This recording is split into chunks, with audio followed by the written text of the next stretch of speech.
उमापतिं सुरगुरुं वन्दे जगत्कारणं वन्दे पन्नगभूषणं मृगधरं वन्दे पशूनां पतिं वन्दे सूर्यशशाङ्कवलिनयनं वन्दे मुकुन्दप्रियं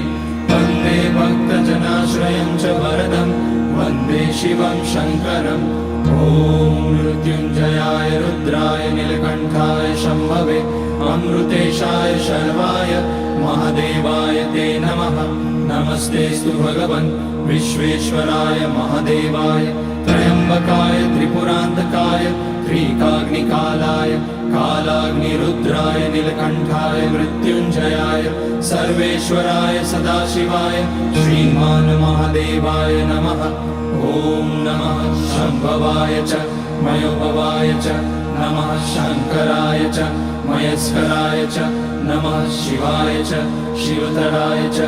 ॐ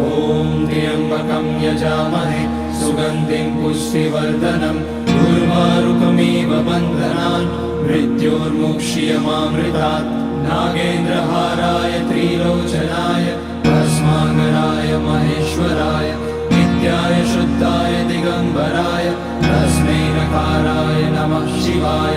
मन्दाकिनी सलिलचन्दनचर्चिताय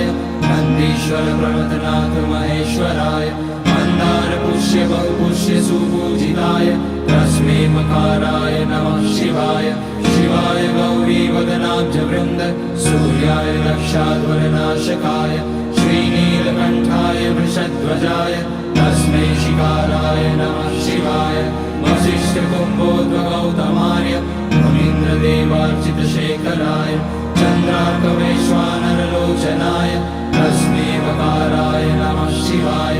यज्ञस्वरूपाय जटाधराय पिनाकहस्ताय सनातनाय दिव्याय देवाय दिगम्बराय तस्मै यकाराय नमः शिवाय पञ्चाक्षरमिदं पुण्यं यः पठेत शिवसन्निधौ शिवलोकमवाप्नोति शिवेन सह मोदते।